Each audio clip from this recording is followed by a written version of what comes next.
untuk mengerti tentang kebersamaan dalam keluarga.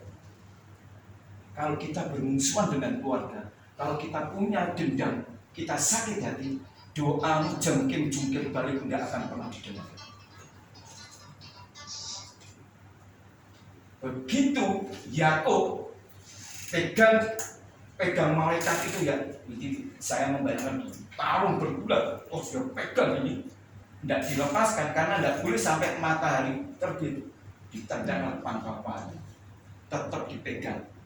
Dia menangis, dia menang, dia berlutut, dia memohon, pertobatannya sungguh-sungguh. Nah sekarang saya mau bertanya Bapak itu sungguh-sungguh bertobat ya? Amin. Kalau kau tidak sungguh-sungguh, nonsen kamu ketemu dengan Bapa Yahweh, Yesua Masias, bahkan Roh Kudus tidak pernah pasti menjumpai saudara. Karena apa? Setelah Yakub ini bergulat, bergumul, menang, dia menangis, dia meraung-raung ya, dan dia memohon belas kasihan, mendapatkan kasih karunia. Berkati, kalau kau tidak memberkati aku, engkau tidak akan pernah melepaskan dari genggaman tangannya dia. Hold on tight, ya, pegang erat-erat. Ya, setelah diberkati, dilepaskan. Dia setelah itu Yakub mengalami perubahan hidup yang dahsyat luar biasa. Waktu dia tidur, ya, kepalanya itu ternyata dia dapat mimpi itu jalan straight to heaven. Amin. Tangga naik ke surga ada di situ. Akhirnya dia mendirikan mesbah.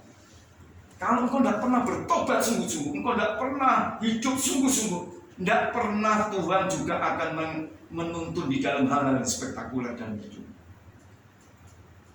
Tidak percaya saya. Tapi kalau hidup menjadi berkat, engkau setia, engkau menteladani hidup Yesua Masias, saya yakin penipu bisa diubah jadi seorang pangeran. Amin. Seorang yang diberkati. Yakub diberkati berlimpah-limpah. Kian kaya, tambah kaya ya. Saya ini kadang-kadang juga sedih ya, Tuhan kapan aku dipulihkan ini. Kadang tempo hari saya sakit ya, saya kan di rumah sepanjang hari, saya tiduran di rumah, tapi saya di rumah nggak bisa diam, saya nulis banyak tulisan, saya gambar rumah, saya ngitung pembangunan rumah ya, sampai kadang Tuhan kapan ya kau pulihkan aku. Tapi saya percaya begitu saya melihat firman Tuhan Dafar Elon ini ya, Yakub perjalanannya ini bertahun-tahun, dikejar kakaknya, mau dibunuh, pelari sana, dikejar sana, lari sini, hidupnya tidak tenang. Penipu itu tidak tenang hidupnya, kemana-mana ketakutan, kemana-mana tidak tenang hidupnya. Tapi satu titik dia bertobat, dia melangkah. Jadi kalau bertobat itu melangkah itu baik. Oh jangan ini, aku bertobat kok, tapi tidak pernah melangkah. Aku mengampuni kok, tapi tidak pernah mendatangi orang yang menyakiti kita. Hamba Tuhan yang tempo hari mengatakan saya, dia cuma ngebel minta maaf, tapi nggak pernah datang ke tempat saya. Dirangkul, Pak, mohon maaf ya Pak, saya nggak pernah tuh sampai hari ini. Berarti belum bertobat sungguh-sungguh. Hanya lip service. Ya, orang bertobat pasti ada tindakan. Orang bertobat itu pasti melangkah, nggak mungkin tidak. Yakub penipu, dia tahu bahkan berkat itu ada di dia. Sebab kalau dia tidak melangkah, tidak ada berkat itu turun ke Yakub. Setelah Yakub bertobat, dia ubah jadi Israel namamu mulai hari ini. Berkat itu turun berlimpah-limpah terus. Apa yang dikerjakan Yakub berhasil dan beruntung. Saya mau tanya, mau berhasil beruntung nggak? Berhasil dan beruntung. Bertobatlah sungguh-sungguh. Amin. Saya teman-teman saya ini yang biasa pelayanan dengan saya nggak datang. Kalau datang perlu ini ya. Karena apa, mereka nggak ngerti tentang ini, dan ini mau saya bagikan kepada mereka. Wah, banyak orderan banyak kemarin. Wah, sudah dikuasai semua. Ujungnya tagihannya macet. Kasihan dia. Bahkan lagi kan hidupnya gitu terus. Ya, jatuh bang. Ngapain kita hidup seperti itu? Sekali naik harus naik. Yakub nggak pernah turun ini setelah bertobat sungguh-sungguh. Yang kedua ini, ya, yuk. Ini sebetulnya satu perikop panjang lebar, tapi saya hanya memberikan contoh aja karena kita mau melakukan perjamuan kudus. Ya, jadi dikatakan victory, crying, bless, ya, look for. dari mid kita mencari Tuhan, ketemu Tuhan, kita sungguh-sungguh mencari supaya Dia berkenan kepada kita, kita pun berkenan kepada Bapa kita. Amin. Amin. Selanjutnya, yang kedua contoh untuk membangun karakter building kita, Yabes. Setiap minggu kita ibadah, selesai ibadah kita menaikkan pujian. Yabes artinya tenggelam dalam penderitaan. Saya percaya Pak Jeffrey dengan Ibu kalau punya anak, tidak mungkin anaknya dikasih nama jelek. Sontoloyo namanya, itu mau kan anaknya kasih nama Sontoloyo atau namanya Pengkor gitu mau nggak? Nggak mungkin. Tapi saya kenal teman-teman sahabat saya dari orang Karo juga ya Pak ya. Tapanuli, Batak. Tapanuli Batak itu namanya ada sendok tarigan. Kapak Sinaga. Jadi apa yang terjadi waktu istrinya melahirkan, apa yang terlihat itu bisa dikasihkan nama. Di Indonesia ada, selain dari suku Karo juga ada, ya. Ada namanya juga sumur, sabar. Jadi waktu melahirkan sabar, keluarangan sabar. Ya, nah, Bapak Ibu, Yabes itu mohon maaf ya, nggak ditulis ya, di daftar dulu enggak. Yabes ini orang cacat. Dia cacat. Menurut ilmu teologi yang kita pelajari, dia itu sakit kakinya cacat. Dia tidak normal, tidak seperti saudara-saudara yang lain. Tapi hebatnya Yabes ini, dia hanya memberikan satu perikop tulisan di dalam 1 Tawarik pasal 2 tadi, ya kita akan baca nanti. Itu menjadi tolak ukur buat kita semua untuk melayani Tuhan dalam doa. Amin. Coba kita lihat ayatnya. 1 Tawarik 4 ayat 9 dan 10. Nah, saya mau dibacakan. Yosua bisa baca? Bawa, enggak bawa. Kalau Robert bisa bacain buat kita. 1 Tawarik pasal yang keempat ayat 9 dan 10 Pak Robert.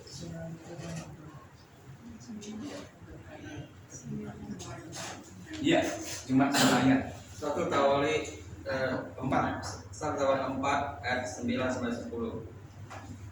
Yabes lebih dimuliakan daripada saudara-saudaranya. Nama Yabes itu diberi ibunya kepadanya sebab katanya, aku telah melahirkan dia dengan kesakitan. 10. Yabes berseru kepada Elohim Israel katanya, kiranya engkau memberkati aku berlimpah-limpah dan memperluas daerahku, dan kiranya tanganmu menyertai aku dan lindungi aku daripada malapetaka, sehingga kesakitan tidak menimpa aku. Dan Elohim mengabulkan permintaannya itu. Siapa yang mau doanya dikabulkan? Shalom. Amin. Anak-anak muda, kalau mau doanya dikabulkan, belajar kayak Yabes. Tidak boleh jadi penipu, tidak boleh mengkhianati, kita menjadi orang-orang setia. Yabes ini sudah dikutuk sama orang tuanya sebetulnya. Ibunya kesakitan luar biasa. Lahirlah Yabes cacat. Ibu mana yang sedih melihat anaknya cacat? Jadi pasti betul, makanya namanya Yabes cacat. Kesakitan yang luar biasa. Menurut perhitungan, menurut logika, Yabes itu sejak kecil hidupnya menderita sekali. Dia dihina, dia diledek, dia dibully. Wah, hidupnya kasihan sekali. Bertahun-tahun. Waktu kita membaca firman ini, dapat film ini, Yabes umurnya sudah 35 tahun. Bayangin dari kecil sampai 30 katakanlah, mengalami masa-masa yang sukar dan sulit sekali. Mungkin Bapak Ibu belum mengalami seperti itu, dihina, dimaki-maki. Dasar kere, kamu miskin, kamu nggak pinter, kamu bodoh, dan itu dilakukan orang tiap hari. Yabes itu mendengar. Ngeri ya, kasihan sekali. Saya saja kalau ketemu anak saya, kalau anak saya dulu, Pak, rapot saya matematika cuma 5, saya nggak maki-maki, nggak marah-marah saja. Kan saya pernah saksi, kalau istriku marah-marah, wah bodoh lagi, kalau dia ada tertawa dia. Wah anak nggak pinter gini-gini, kayak mama gitu katanya. Kalau papa itu saya ini pas-pasan, nggak pinter nggak bodoh, apa-apa pas cukup lah ya, lulus itu nggak pernah nunggak mogok, itu nggak pernah ya. Nah, akhirnya saya katakan, Mama belajar, ubah kata-katamu, yang bodoh jadi pinter, anak nakal diubah menjadi anak yang bager, anak yang baik ya, diubah kata-katanya, berubah semuanya. Dan Yabes ini mengerti betul kalau dia berdoa, Tuhan tolong Bapak Yahweh Elohim kami, dengar doa saya. Didengar doa. Dan menurut ilmunya ini ya, di Bapak itu mesti nanti belajar, Yabes ini paling kaya di antara semua saudara. Hebat, kaya raya. Salah satu keturunannya itu ya sampai orang-orang ini kan orang Yehuda ya, termasuk Yesua dari suku Yehuda, orang kaya raya Yabes, sehingga tadi waktu kita membaca dia dimuliakan di antara seluruh keluarganya. Hebat, dimuliakan. Saudara mau kemuliaan, coba belajar Yakub dan belajar Yabes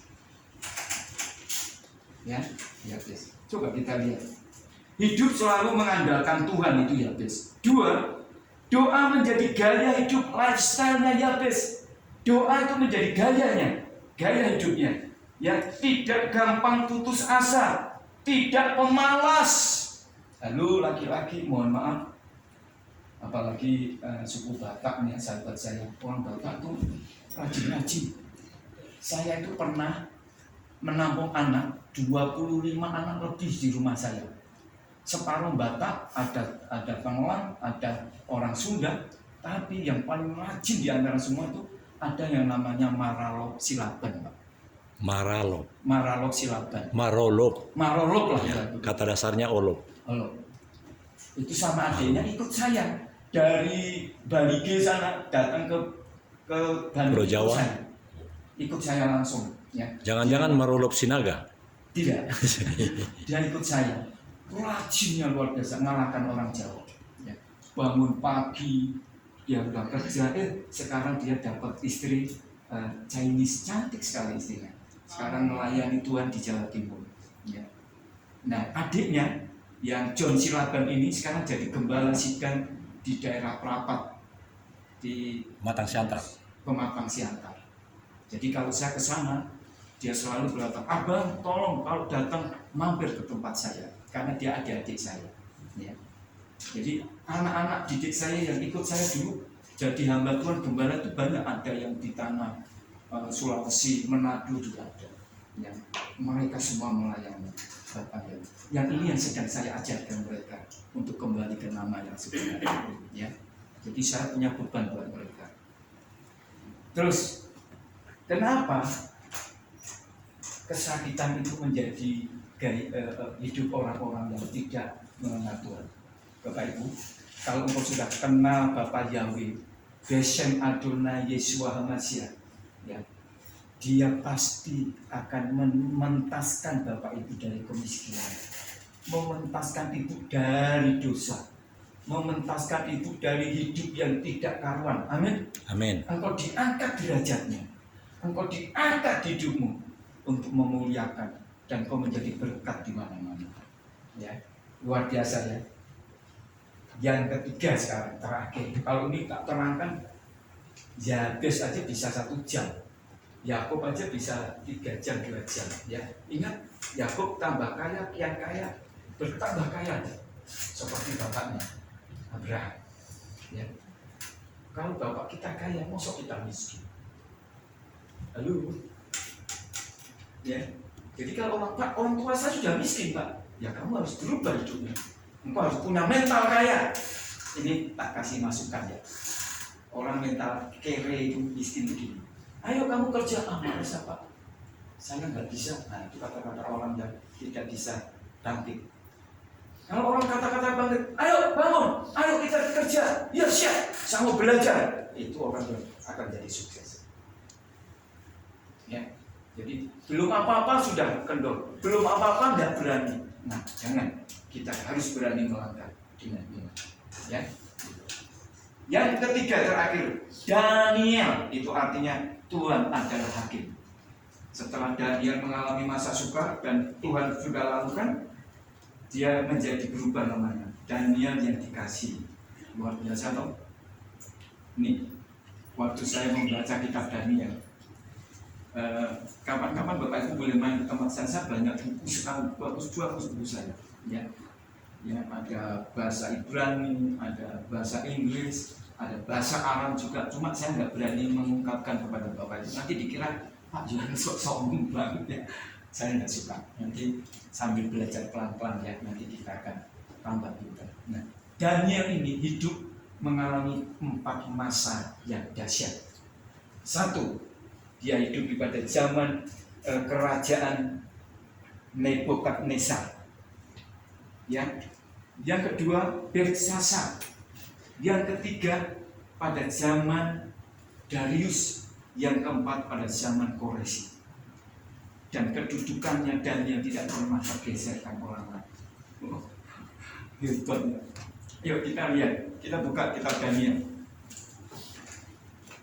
Ini yang perlu saya bagikan kepada kita semua ya. Sudah ketemu Daniel pasal pertama?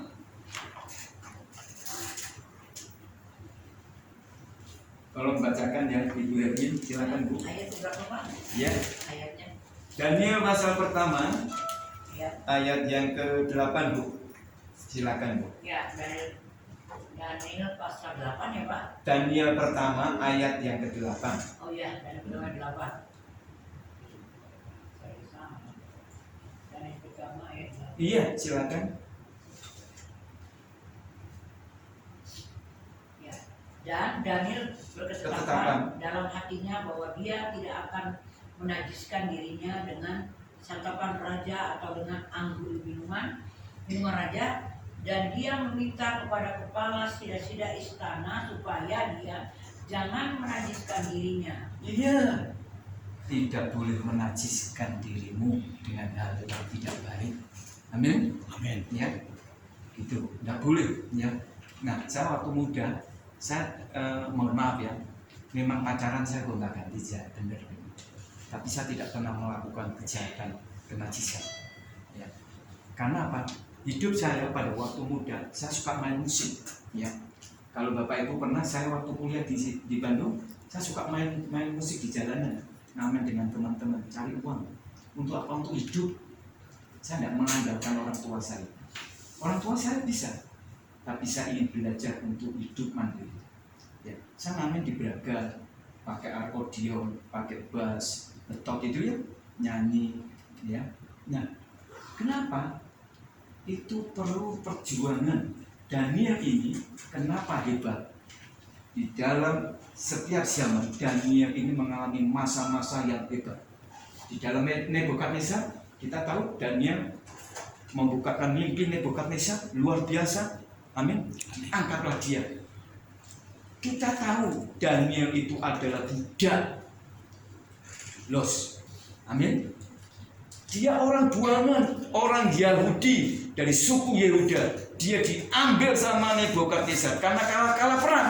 Zaman dulu kalau negara kalah perang, semua itu hak milik pemenang perang. Dibawalah mereka ke Babel, ke daerah Susan. Sekarang ini negara Iran. Ya, di sana jadi budak, tapi hebat. Kalau yang pertama Yakub tadi penipu jadi pangeran, penipu jadi pejuang. Ya. Orang kesakitan dikutuk jadi berkat berlimpah-limpah. Yang ketiga ini Daniel, budak, diangkat Tuhan jadi perdana menteri. Dahsyatnya, hebat. Dan itu tidak tergantikan selama 4 masa pemerintah. Di kitab kita ini, di Daftar Elul ini tidak ada satupun Daniel seperti Daniel. Luar biasa. Luar biasa. Kita lihat selanjutnya.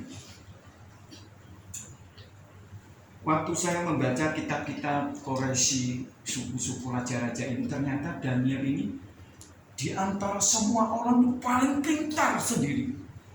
Waktu dia menerangkan, waktu raja mendapatkan mimpi yang sulit, ada orang ngomong, itu loh Daniel, orang Yehuda, seperti anak dewa, ada roh lain di dalam dirinya. Ada Roh Kudus. beda. Jangan ada rokok kudus, ya. Saya mohon dengan hormat kalau bisa yang suka rokok berhentilah merokok. Betul, tidak ada faedahnya. Saya ngerokok itu sudah hampir berapa? 10 tahun saya perokok berat.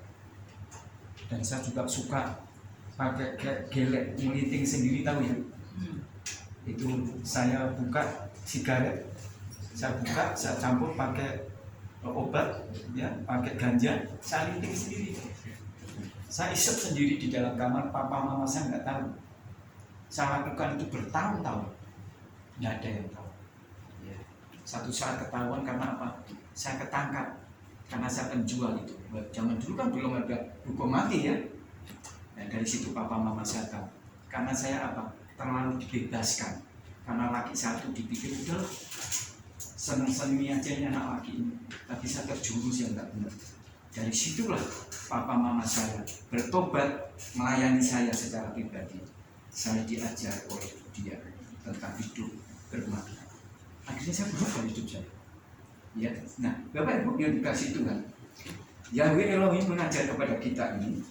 Daniel ini seorang yang notabene Buddha, tidak ada artinya. Buddha itu kayak keset itu loh Bapak Ibu. Kayak di depan itu kalau Bapak Ibu masuk rumah digesek ini, tidak ada harganya, tidak ada value-nya, nggak ada yang dibanggakan. Tapi itu Tuhan mau pakai orang seperti itu. Jadi kalau hari-hari ini Bapak Ibu dianggap, wah kamu miskin, kamu melayani apa, kamu ke gereja ngapain, biarin. Kelak waktunya Tuhan akan angkat seperti ini. Amin.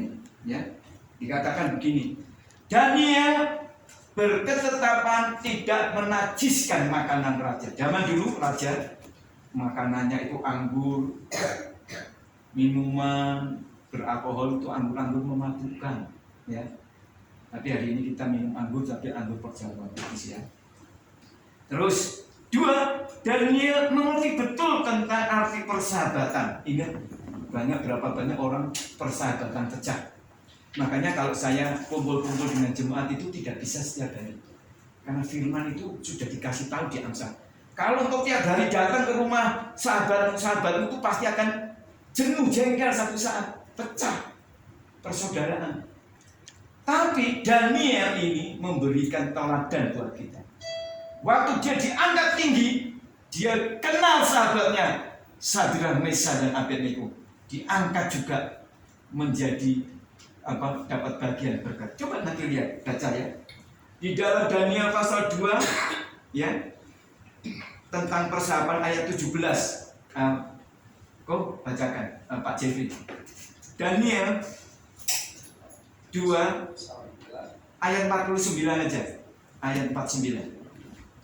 Kita mau selesai. Daniel pasal 2 ayat 49. Iya, silakan. Maka Daniel meminta kepada raja supaya menempatkan Sadrak, Mesak, dan Abednego atas urusan pemerintahan wilayah Babylon. Tapi Daniel tinggal di istana raja. Luar biasa enggak? Ada enggak Bapak Ibu punya teman yang mengerti kesusahan kita kalau kita ditolong? Daniel ini mengundang Sadrak, Mesak, Abednego, minta kepada raja, Raja tolong sahabat-sahabat saya juga dipakai menjadi pemimpin, diangkat jadi bupati-bupati. Luar biasa enggak? Ayo Bapak Ibu, kalau punya teman engkau berhasil, tolong saling bantu membantu. Amin. Saya pun kalau diberkati berlimpah-limpah, dipulihkan lagi juga bukan untuk saya lagi. Saya sudah komitmen untuk melayani Tuhan. Untuk akhir zaman ini kita pol-polan, kita sudah geber-geberan untuk Tuhan, ya. Selanjutnya, Daniel tidak sombong, selalu menyebut nama Yahweh. Ya, coba nanti pelajari, selalu menyebut nama Yahweh di dalam Daniel 2 ayat 28. Yang ketiga, Daniel punya jam doa 3 hari, selalu 3 kali sehari berlutut menghadap ke Yerusalem. Ya, halo, siapa yang tiap hari berlutut?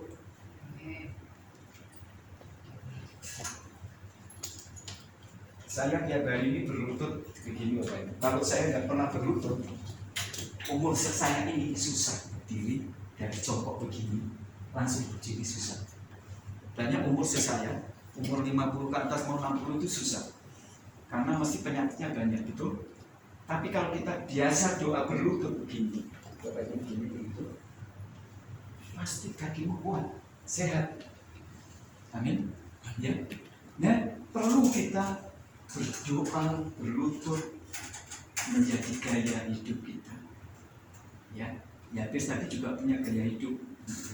Selanjutnya terakhir, Daniel tetap teguh dalam bahaya sekalipun yang akan merenggut nyawanya. Nah, ini mau saya bagikan kepada Bapak Ibu. Belajarlah kita menjadi seperti Sadrak, Mesak, dan Abednego ini. Punya komitmen, punya statement, kita deklarkan kepada siapapun bahwa kita itu bukan manusia yang gampang goyah, bahkan gampang terombang-ambing. Enggak, kita ini teguh kuat. Kenapa? Waktu Nebukadnezar berkata, barang siapa yang tidak menyembah patung, semua harus dihukum. Ketemulah namanya Sadrak, Mesak, dan Abednego dan Daniel. Dia berkata, sekalipun Yahweh tidak menolong saya, Baginda Raja, saya tetap menyembah Tuhan saya. Apapun resikonya, hebatnya. Maaf nih, saya punya teman banyak. Saya punya teman pengusaha besar sukses ya, banyak. Semua meninggalkan Tuhan pada krisis masa-masa seperti ini. Waktu COVID ini. Wah, saya punya teman luar biasa. Cinta Tuhan, melayani luar biasa. Gara-gara orang Kristen tidak ada yang mau. Tuhan yang mau, bukan orang Kristen. Ketemulah haji. Dia dibantu, disupport biaya, uang lagi. Sekarang jadi muslim, naik haji lagi. Saya sampai gila-gila nggak habis pikir. Begitu mudahnya keselamatan hanya dijual hanya karena keuangan saja. Lalu anak-anak ya, jangan pernah tinggalkan Tuhan, begitu saja. Sekali Yesus Al-Masih yang kau sebut Yesus, tetaplah itu menjadi tetap selama-lamanya. Jangan pernah ditinggalkan Yesus Al-Masih. Ya. Saya sebetulnya banyak, tawaran itu banyak saya. Udah Pak, lu nggak usah melayani, ikut aja saya. Kamu mau gaji berapa sih?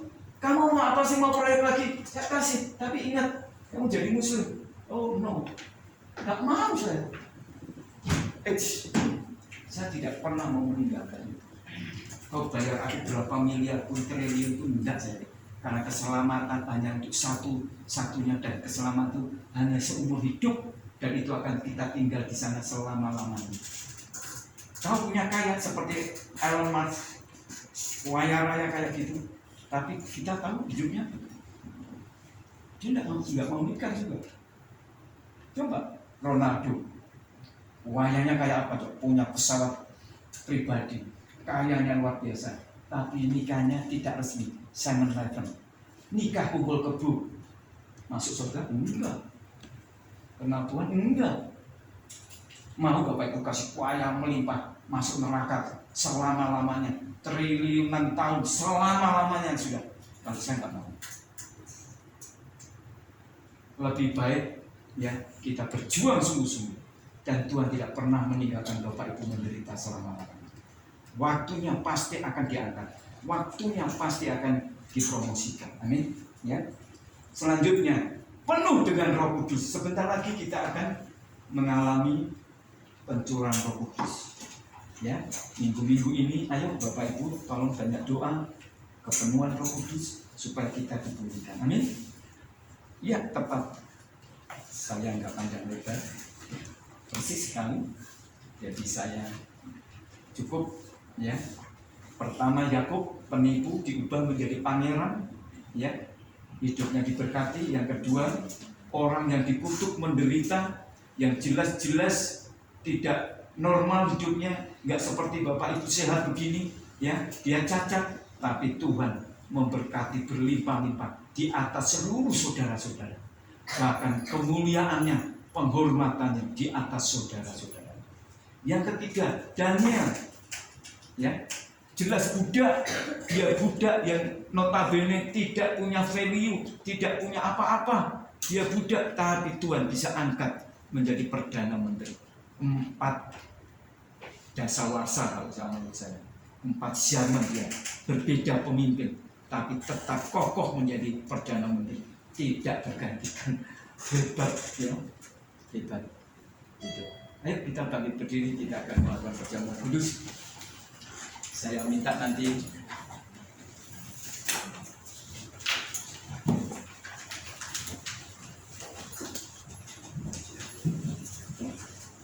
sudah dapat semua anggur perjamuan. Oh iya.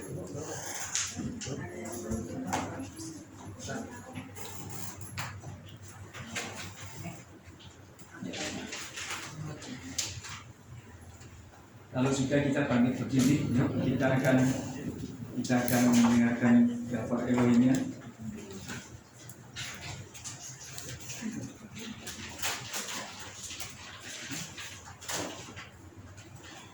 Bapak Ibu, gereja kami ini, gereja kita ini, yang Bapak Yahweh dirikan ini, bahwa anggur ini dan roti ini adalah engkau imani adalah dagingnya Yeshua HaMashiach. Amin. Ya, bukan lambang loh ini. Mohon maaf. Sekali lagi, kalau yang dulu ini lambang, tapi sebenarnya ini adalah dagingnya dia sendiri. Amin. Supaya Bapak Ibu itu manunggal, orang Jawa bilang itu satu jiwa, satu hati, satu roh, 2 jadi 1, manunggal. Ya, yuk angkat tangan tinggi-tinggi.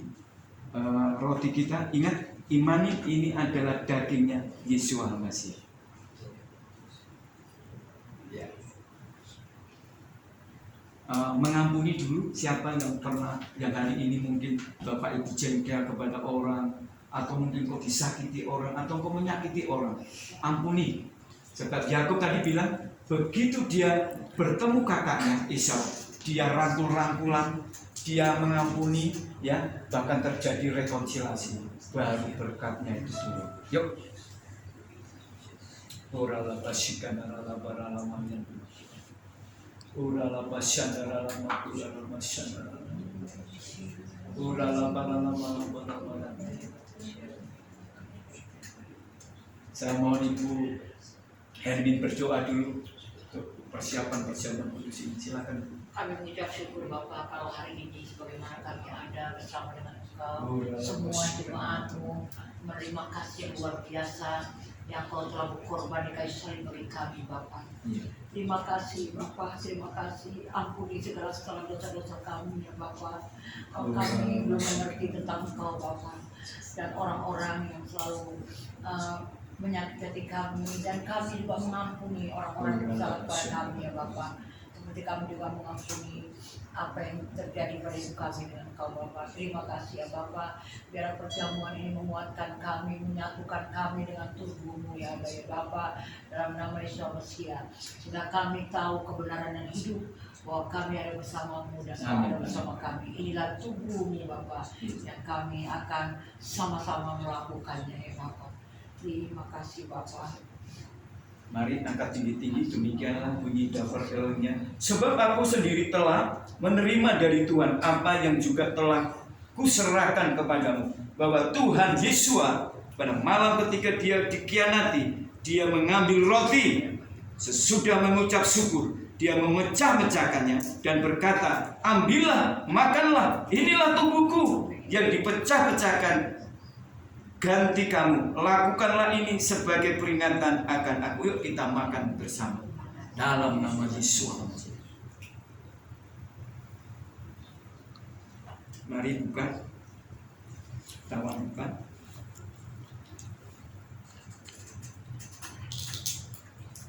Bapak Ibu, ini anggur dan ini kita imani